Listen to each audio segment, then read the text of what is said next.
Students students हम कर रहे हैं क्लास 9th का एसएसटी का पेपर है। ये सेशन 2024-25 आप कह सकते हो। ये पोस्ट प्री बोर्ड प्रिपरेशन भी है या सेकेंड टर्म एग्जामिनेशन, यानी ये फाइनल एग्जामिनेशन की प्रिपरेशन भी आप इसे बोल सकते हैं। SST class 9 session 2024-25। चलिए स्टार्ट करते हैं क्वेश्चंस।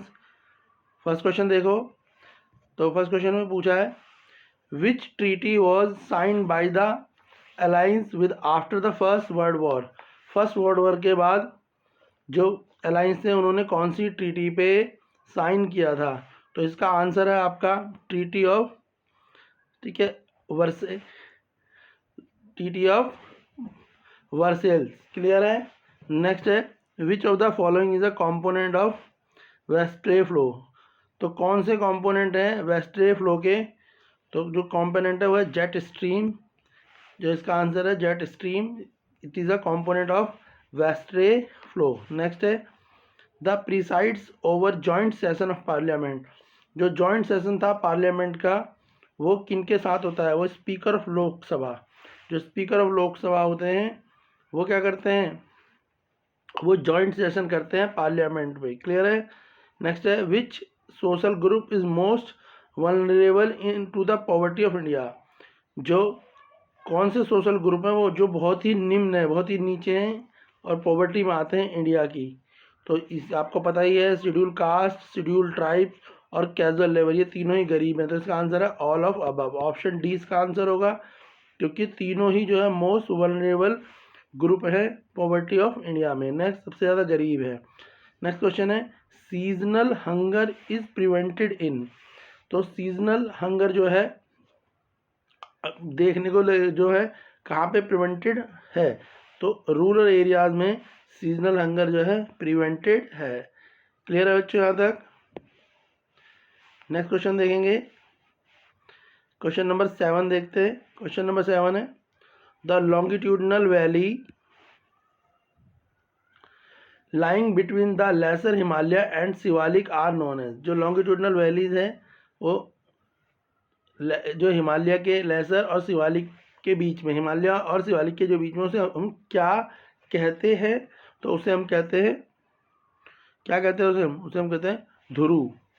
नेक्स्ट है who appoint the chief election commission of India. Question number 8 chief election commission of India को कौन अपॉइंट करता है? तो प्रेसिडेंट ऑफ इंडिया जो है chief election commission of India को अपॉइंट करता है, यानी इलेक्शन कमीशन का जो हेड होता है उसको अपॉइंट करने का जो राइट्स है वो किसके पास है? वो प्रेसिडेंट ऑफ इंडिया के पास होता है। क्वेश्चन नंबर 9 है डिसगाइज अनएम्प्लॉयमेंट। पता है ना डिसगाइज अनएम्प्लॉयमेंट क्या होती है? Occur when the person working on a farm. तो जो डिसगाइज अनएम्प्लॉयमेंट कब मानी जाएगी? जब जो लोग होते हैं वो फार्म में काम करते हैं। तो उसमें क्या है डिसगाइज? डिसगाइज का आंसर होगा मोर देन रिक्वायर्ड। तो डिसगाइज अनएम्प्लॉयमेंट वो अनएम्प्लॉयमेंट होती है जिसमें काम करने वालों की ज़रूरत तो 2 लोगों की है मगर काम कर रहे हैं 10 लोग। जैसे किसी ने परचून की दुकान खोल ली, यानी ग्रॉसरी शॉप या स्टेशनरी की, और उसको 1 या 2 लोग चला सकते हैं, उसमें घर के सारे लोग लगे हैं। ऐसे ही एग्रीकल्चर जो है, एग्रीकल्चर में भी ज़रूरत जो है 1 या 2 लोगों की है फार्म में, पर ज़्यादा लोग लगे हुए हैं तो क्या कहलाएगी? डिसगाइज अनएम्प्लॉयमेंट कहलाएगी। इसलिए मोर देन रिक्वायर्ड इसका आंसर होगा। क्वेश्चन 10 देखो, क्वेश्चन 10 है which French king was executed during revolution. तो कौन से जो किंग थे, फ्रेंच किंग जो थे, उनके एग्जीक्यूट किया गया ड्यूरिंग द रेवोल्यूशन। रेवोल्यूशन के दौरान कौन से किंग को एक्सक्लूड किया गया? तो लुइस 16 को। किसको करा गया था? लुइस 16 को, याद रखना, ठीक है, उनको एग्जीक्यूट किया गया था। नेक्स्ट है सर्चन रीजन, तो हम बाद में करेंगे। नेक्स्ट देखो question number 12 which of the following country और continent was not a part of ancient land mass of Gondwana land. Gondwana land का जो कौन सी कंट्री या कॉन्टिनेंट जो है पार्ट नहीं है गोंडवाना लैंड का? तो यूरोप नहीं है। कौन नहीं है? यूरोप जो है गोंडवाना लैंड का पार्ट नहीं है। नेक्स्ट देखेंगे question number 13, green revolution of 1960 was associated with. तो ग्रीन रेवोल्यूशन किसको लेकर हुआ था? तो ग्रीन रेवोल्यूशन हुआ था यूज ऑफ HYV सीड्स, यानी हाई यील्डिंग वेराइटी सीड, अच्छे प्रकार के बीजों का यूज़ करा जाए जिससे क्या हो, जो गेहूं की खेती है वो बहुत अच्छी हो सके। तो ग्रीन रेवोल्यूशन के लिए HYV सीड से रिलेटेड है। क्लियर है? तो HYV सीड इसका आंसर हो जाएगा। ठीक है, यानी बीज की गुणवत्ता अच्छी होना। Question 14, what was the slogan coined by the Hitler when he followed his aggressive foreign policy. जो हिटलर था उसने कौन सा स्लोगन दिया था अपने देश के लोगों को जब उसने फॉरेन पॉलिसीज़ के लिए? तो जो हिटलर ने दिया था वो था one people one empire and one leader. तो जो हिटलर था उसका जो एग्रेसिव स्लोगन था वो क्या था? वन पीपल वन एम्पायर और one leader. Question 15, constitution called wards are made for the election to. जो वार्ड्स होते हैं वो बनाए जाते हैं इलेक्शन के लिए, किसके? पंचायत और म्यूनसिपल बॉडीज़ में। किसके लिए बनाए जाते हैं? पंचायत और म्यूनसिपल बॉडीज़ के लिए बनाए जाते हैं। नेक्स्ट है, when did the second world war came to an end. Second world war कब ख़त्म हुआ था? तो सेकेंड वर्ल्ड वॉर कब ख़त्म हुआ था? तो सेकेंड वर्ल्ड वॉर ख़त्म हुआ था मई 1945 में। कब ख़त्म हुआ था? 1945 में। आप ईयर से याद कर लो, 1945। नेक्स्ट है, which is the coldest place in India. तो कोल्डेस्ट प्लेस, सबसे ठंडी जगह कौन सी है इंडिया में? द्रास है, ये जम्मू कश्मीर में। कहाँ पे है ये जे एंड के अंदर होता है। द्रास एक जगह है जो जम्मू एंड कश्मीर में है। द्रास सबसे ज़्यादा ठंडी जगह है इंडिया की।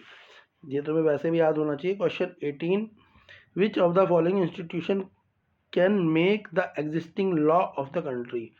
तो कौन सा इंस्टीट्यूशन है जो बनाता है कानूनों को या कानूनों में चेंज करता है? तो उस इंस्टीट्यूशन का, यानी उस बॉडी का नाम बताना है जो कानून को बनाने में या उनके कोई चेंज करने में अपना इम्पोर्टेंट रोल प्ले करता है। तो पार्लियामेंट में कॉन्स्टिट्यूशन को बनाया भी जाता है और उनमें कुछ चेंज भी किए जा सकते हैं, मतलब यहाँ पे वोटिंग राइट मिलता है। तो पार्लियामेंट इसका आंसर है।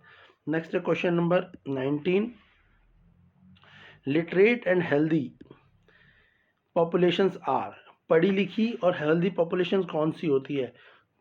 तो उससे क्या होता है? लिटरेट और पढ़ी लिखी पॉपुलेशन देश के लिए क्या हो सकती है? तो एसेट हो सकती है फॉर अ कंट्री। तो ऑप्शन ए, पढ़ी लिखी पॉपुलेशन और हेल्दी यानी फिट, बीमार ना हो, फिट लोग जो हैं वो किसी भी देश के लिए एसेट होते हैं। Question 20, in which of the following state do we find number of food insecure people.